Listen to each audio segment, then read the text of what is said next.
BNP সহ সেই সময়ের বিরোধী রাজনৈতিক দলগুলো কিন্তু সংস্কারকেই প্রধান কর্মসূচি করে তারা আন্দোলন গড়ে তুলতেছিল। সেটারই কিন্তু ধারাবাহিকতা এই সরকারের আমলে হচ্ছে, বা আমরাও সংস্কারের কথা বলছি এবং সেটা সামনেও ধারাবাহিকতা থাকবে।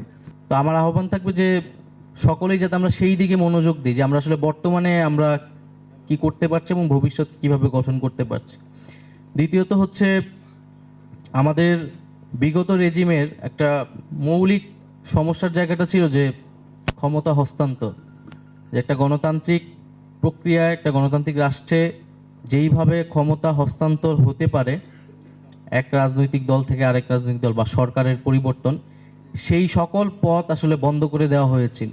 ক্ষমতা হস্তান্তরের প্রক্রিয়াটা কতটা গণতান্ত্রিক, কতটা শান্তিপূর্ণ, কতটা প্রাতিষ্ঠানিক করা যায়, সেইটা কিন্তু আমাদের এই যে ট্রানজিশনাল পিরিয়ড, সেই সময় আমি মনে করি আমাদের প্রধান একটা এজেন্ডা সংস্কার। নির্বাচন আমরা যে করব, নির্বাচনের আগে এই প্রশ্নের সুরাহাটা হওয়া প্রয়োজন যে এরপরে যে সরকার আসবে সেই সরকারেরও ক্ষমতা হস্তান্তরের প্রক্রিয়াটা কি হবে, এবং সেইটা যাতে কোনো সহিংস বা প্রতিহিংসার রাজনীতি যেটা আমরা বলি সেই জিনিসগুলো যাতে বাংলাদেশ আর ফিরে না আসে।